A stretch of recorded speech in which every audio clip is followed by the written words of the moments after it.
Assalamualaikum warahmatullahi wabarakatuh. Kembali lagi bersama saya Rizal Rahman dari PGD Penjas 5C, NIM 1806385, nomor absen 6. Nah, di sini saya akan menjelaskan mengenai tujuan pendidikan jasmani. Nah, di sini gitu, tujuan pendidikan jasmani dibagi beberapa segi dalam pengembangannya. Nah, yang pertama itu kebugaran, keterampilan, emosi, mental, intelektual, sama moral dan afektif. Nah, tujuan pendidikan jasmani di sini merupakan sebuah hasil gitu dari pencapaian untuk kesehatan dirinya. Gitu. Terus penjas di sini gitu bukan hanya itu saja gitu. Pendidikan jasmani juga bersifat menyeluruh gitu, yang artinya pendidikan jasmani mencakup banyak aspek gitu, bukan hanya aspek fisik saja, akan tetapi aspek intelektual, emosional, sosial, dan moral juga itu termasuk dalam tujuan pendidikan jasmani. Nah, dalam diri seorang itu akan tumbuh rasa percaya diri, disiplin, bugar, dan hidup menjadi menyenangkan gitu. Nah, jika tujuan pendidikan jasmaninya itu sudah tercapainya suatu tujuan pendidikan gitu, jasmani itu tidak dapat terlepas gitu dari keterampilan motoriknya seorang. Nah, di sini ada 3 keterampilan motorik, yaitu lokomotor, motor, dan manipulatif. Nah, lokomotor di sini merupakan gerakan atau aktivitas jasmani yang dimana seorang itu melakukan perpindahan dari gerak satu tempat ke tempat yang lainnya, lebih sering disebut itu hijrah lah intinya. Nah, contohnya gitu seperti berlari, meloncat, berjalan, dan lain-lain. Nah, yang kedua itu adalah gerakan non lokomotor. Nah, non lokomotor di sini gerakan yang diam di tempat. Nah, contohnya seperti melambaikan tangan, mengayunkan kaki, sikap jinjit gitu dengan satu kaki, dan tangan terlentang. Nah, terus untuk yang ketiganya itu adalah gerakan manipulatif. Nah, gerak manipulatif di sini yaitu aktivitas jasmani yang melibatkan gitu kegiatan pengarahan pada suatu objek gitu untuk mendapatkan suatu daya atau menerima kekuatan tersebut gitu. Nah, untuk selanjutnya di sini ada beberapa tujuan pendidikan jasmani gitu dalam segi pengembangannya. Yang pertama, saya akan menjelaskan pengembangan kebugaran. Nah, arti kebugaran jasmani di sini gitu bukan hanya kebugaran jasmani yang mengandung aspek kesehatan saja gitu, akan tetapi kebugaran jasmani di sini memiliki performa atau tampilan diri. Nah, biasanya kebugaran ini sangat berkaitan gitu dengan aspek kesehatan, seperti kekuatan otot, daya tahan otot, fleksibilitas. Nah, kemudian itu kebugaran jasmani di sini gitu sangat berkaitan gitu dengan performa atau tampilan dirinya. Nah, sering disebut juga motorik fitness. Nah, seperti kecepatan, koordinasi, agility, kekuatan, dan keseimbangan. Nah, di sisi lain juga gitu, kita harus percaya bahwa penjas di sini gitu adalah alat yang mampu meningkatkan dan mensejahterakan serta membugarkan organ-organ tubuh. Nah, di sini juga penjas bukan hanya mensejahterakan organ-organ tubuh, akan tetapi penjas juga di sini akan mensejahterakan warga-warganya, khususnya di sekitar kita. Nah, seperti anak-anak, remaja, dan lanjut usia. Nah, melalui pendidikan jasmani di sini gitu dalam aspek kebugaran kita bisa membina warga, masyarakat menjadi bahagia, sehat rohaninya, jasmaninya, dan juga menjadikan warga masyarakat itu masyarakat yang produktif gitu. Melalui kebugaran jasmani di sini gitu kita harus mempunyai capaian yang memuaskan dalam pendidikan jasmani dalam bermasyarakat. Nah, sebenarnya setelah kita mencari ilmu bagaimana itu pendidikan jasmani, setelah lulus kita bakalan tetap terjun di masyarakat. Nah, bagaimana kita mengabdinya di masyarakat, dan itu ilmu yang telah dicari gitu di kuliahan harus diterapkan wajib gitu di masyarakat. Nah, untuk yang kedua ada pengembangan keterampilan. Nah, pengembangan keterampilan di sini gitu, keterampilan dasar olahraga dimulai dari menguasai keterampilan dasar. Nah, keterampilan gerak terdapat beberapa jenis gitu. Nah, di sini adalah sebuah pembangun gerak berdasarkan pada unsur yang sama. Nah, pembagian kategori ini yakni lokomotor, non lokomotor, dan manipulatif. Nah, ini tadi sudah dijelaskan ya contoh-contohnya, lokomotor apa, non lokomotor apa, manipulatif apa. Nah, setiap gerakan juga memiliki ciri khasnya masing-masing. Nah, faktor-faktor yang mempengaruhi gitu perkembangan keterampilan gerak. Nah, yang pertama itu kesempatan untuk berlatih. Nah, kesempatan untuk berlatih di sini gitu, bagaimana kita seorang guru harus bisa memberikan materi atau olahraga atau latihan kepada si anak. Nah, kesempatan untuk berlatih ini memerlukan waktu, tempat, serta pengetahuan guru gitu untuk bagaimana cara melatih dan mengajarkan kepada anak tersebut. Nah, untuk yang kedua itu dorongan semangat. Nah, dorongan semangat di sini guru harus memberikan semangat gitu kepada peserta didiknya untuk melakukan kegiatan pendidikan jasmani atau aktivitas jasmani. Nah, yang terakhir itu adalah pengajaran. Nah, pengajaran di sini guru harus memberikan pengajaran yang baik, yang mempunyai makna gitu kepada si anak tersebut. Nah, sebelum melakukan pengajaran di sini guru harus mempunyai ilmu dulu terlebih dahulu atau pengetahuan bagaimana gitu cara mengajar kepada anak tersebut, karena masing-masing anak itu berbeda karakter. Nah, bagaimana kita harus menyikapi anak tersebut dengan strategi yang akan kita ajar gitu di pendidikan jasmani khususnya di SD seperti itu. Nah, untuk selanjutnya yaitu pengembangan emosi. Nah, sebelum ke pengembangan emosi, di sini saya akan sedikit mengulas lagi tentang pendidikan jasmani. Nah, pendidikan jasmani di sini ialah pembelajaran yang dimana untuk melatih seseorang untuk senantiasa memiliki nilai percaya diri gitu yang baik serta memiliki penilaian positif untuk meningkatkan kemampuan dirinya. Nah, hal tersebut sangatlah penting gitu untuk meningkatkan kualitas agar bisa ditemukan kepada anak untuk mendapatkan gairah belajar gitu, dan motivasi seorang anak untuk mendapatkan pendidikan jasmani serta dapat menguasai gitu tugas belajar yang baik dalam kegiatan seharinya. Nah, efek psikologis gitu yang mendorong dalam keadaan yang bugar gitu dan mental yang sehat atau kuat. Nah, pada diri seorang itu baik secara rohaniah maupun batiniah gitu, mencakup beberapa aspek gitu. Yang pertama itu perasaan positif.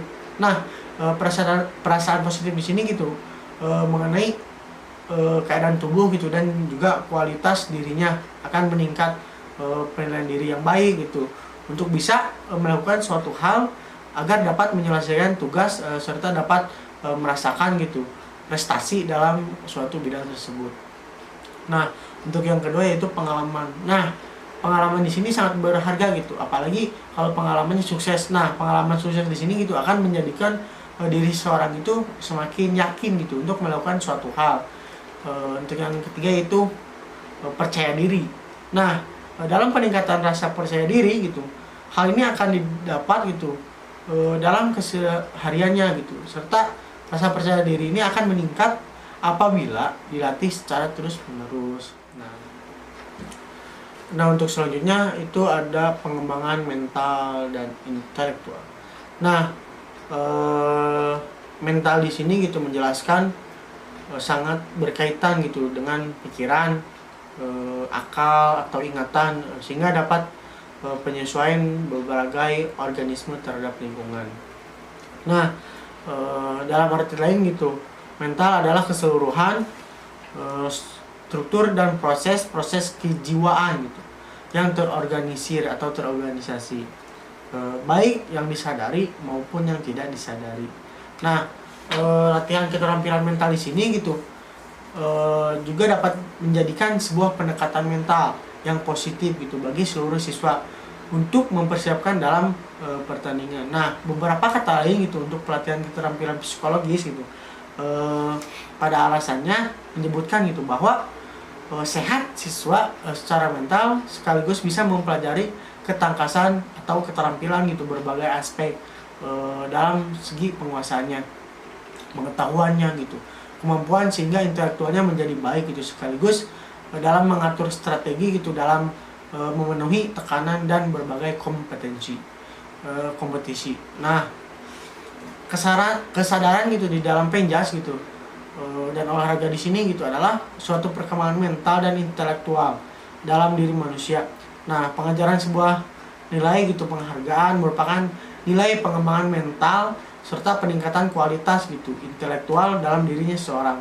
Nah, karakter anak yang dididik itu bertujuan untuk tidak melepaskan suatu karakter bangsa dan menanamkan kepribadian di dalam diri agar terserap ke dalam mental dan perilaku. Nah, di sini juga gitu pengembangan mental intelektual ini diupayakan gitu melalui pendidikan mental dan yang bisa mendukung dalam kualitas pengembangan mental intelektual ini.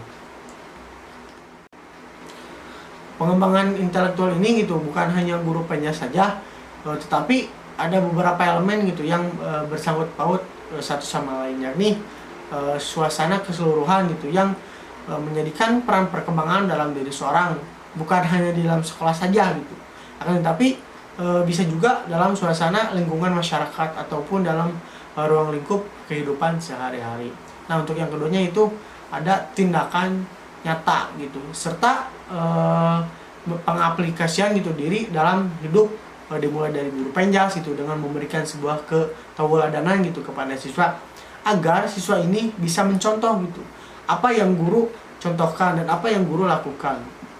Dan itu untuk yang selanjutnya itu semua pendidik di sekolah. Nah, semua pendidik di sekolah di sini juga menjadi aspek penting itu dalam pengembangan perilakunya. Nah, untuk yang terakhir yaitu ada pengembangan moral dan afektif gitu.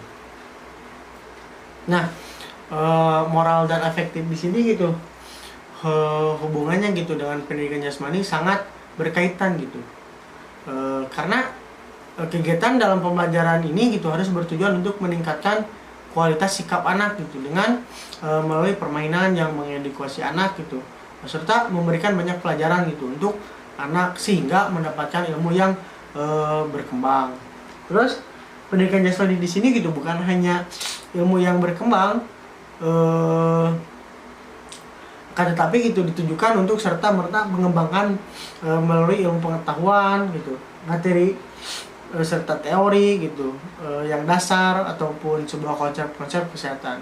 Tetapi gitu lebih dari itu bahwa ditujukan untuk membuat dan membentuk karakter anak sifat anak ataupun watak gitu anak dengan memiliki kepedulian sosial gitu yang tinggi sehingga mampu peduli gitu terhadap lingkungan yang ada dan dapat berguna untuk banyak orang gitu, bisa peduli terhadap teman sebayanya ataupun atasannya, nah seperti itu. Nah, pendidikan afektif di sini gitu akan lebih efisien jika diberikan dalam bentuk contoh keseharian, karena gitu sebuah tindakan akan lebih baik dibandingkan sebuah ucapan. Nah, itu mungkin. Nah, beberapa gitu nilai dalam pendidikan jasmani yang menerapkan nilai olahraga dan tertera gitu dalam 6 pilar karakter. Yang pertama itu jujur, dapat dipercaya. Nah, kejujuran ini akan selalu berkaitan dengan kepercayaan seseorang. Di mana ketika seseorang sudah berbohong, maka ada pihak yang akan merasa terkhianati atau dibohongi. Nah, kejujuran di sini gitu amatlah penting gitu. Karena jika kejujuran sudah hilang dalam ruang lingkupnya dirinya, maka semakin sering seorang berbohong, maka akan cepat bobrok gitu bangsa ini. Maka dari itu, pembentukan karakter jujur ini harus ditanamkan dalam diri seseorang sejak kecil melalui pendidikan jasmani. Nah, sebagai guru pendidikan jasmani gitu, kita mengajarkan kejujuran gitu atau keadilan tanpa ada kecurangan dalam segi apapun, karena tidak jujur adalah kegiatan yang sangat mempermalukan dirinya sendiri. Itu. Untuk yang kedua itu berlaku hormat atau respect. Nah, hormat di sini gitu artinya menghargai banyak orang dengan memberikan perilaku yang sopan dan santun gitu tanpa mengganggu banyak orang. Nah, sikap hormat biasanya dapat ditunjukkan gitu dalam kegiatan yang sering bersosialisasi dengan beberapa orang gitu. Salah satunya nih, contoh ketika kita lewat gitu dan di depannya ada banyak orang gitu. Nah, di situ kita dapat mengatakan gitu permisi atau kalau bahasa Sundanya mau punten gitu. Nah, di sini adalah salah satu adab atau salah satu contoh norma yang sudah seharusnya menempel dalam diri tiap orang gitu. Nah, saya mendapatkan kasus gitu waktu kemarin pas saya di gunung di pedesaan, masih di pedesaan, ada salah satu anak masih kecil ya, umur kisaran 4 sampai 3 tahunan. Itu sangat adab, bisa sangat hormat terhadap apa yang di depannya gitu, orang tua ataupun teman sebayanya pun dia ngelewat punten gitu. Nah, ini contoh yang harus diterapkan gitu bagi anak-anak sekarang gitu, karena ini sangat penting gitu, adaban gitu dalam kegiatan sehari-hari kita gitu. Karena pada saat ini gitu anak-anak sangat sulit dalam menerapkan hormat gitu atau attitude gitu terhadap orang lainnya. Nah, untuk yang ketiga itu tanggung jawab gitu. Nah, tanggung jawab di sini artinya berani mengambil atas dasar resiko apapun yang telah dipilih. Contoh nih di dalam penjas, di mana ketika melakukan kegiatan olahraga gitu dengan melakukan atau memakai baju olahraga gitu, mengumpulkan tugas gitu tepat waktu, melakukan praktek olahraga gitu dengan sebaik mungkin, serta datang gitu dan selesai dengan tepat waktu, juga membereskan peralatan juga, itu merupakan tanggung jawab gitu. Nah, untuk yang keempat itu kepedulian. Nah, sifat seorang yang harus dikembangkan gitu secara terus-menerus untuk siswa ataupun anak didiknya gitu, yakni kepedulian. Nah, karena dengan ditanamkannya nilai tersebut gitu, maka akan ada gitu rasanya kasih sayang serta senang untuk tolong menolong gitu terhadap orang lain. Nah, untuk yang selanjutnya itu keadilan gitu. Nah, keadilan di sini gitu sangat sulit diterapkan kehidupan sehari-hari gitu, karena manusia akan bersikap adil terhadap orang lain, namun menuntut untuk dirinya sendiri, dan lebih buruknya gitu mengurangi keadilan untuk orang lain dan menambah jumlah pada diri sendiri. Nah, seorang guru penjas gitu harus mampu bersikap adil gitu terhadap anak didiknya, terutama dalam memberikan penghargaan atau penilaian gitu, terutama dalam segi jangan pernah gitu membeda-bedakan jika anak ada yang kurang mampu gitu dalam segi psikomotornya gitu, lebih baik kasih gitu penghargaan atau penilaiannya gitu. Hal ini gitu akan menimbulkan rasa yang tidak gitu diperlakukan oleh guru gitu, yaitu tidak keadilan gitu terhadap dirinya. Nah, untuk yang terakhir itu adalah kedamaian. Nah, kedamaian di sini gitu memiliki arti yang luas gitu, seperti tidak melakukan kekerasan gitu, mencegah kekerasan, dan senantiasa berbuat baik. Nah, di sini gitu guru seharusnya sudah memberikan sebuah kedamaian gitu untuk muridnya, karena kenyamanan di sekolah adalah hal utama yang harus didapatkan oleh siswa. Seseorang akan mengalami kedamaian apabila mereka selalu bersama dengan temannya, bermain bersama gitu, gembira tanpa adanya perselisihan. Terus saling mengunjungi, mengingatkan dan saling bantu gitu ketika susah, dan segala aspek positif segalanya dicapai gitu dalam cangkupan kedamaian. Mungkin itu yang bisa saya sampaikan. Mohon maaf bila banyak kekurangan. Wabillahi taufiq wal hidayah. Wassalamualaikum warahmatullahi wabarakatuh.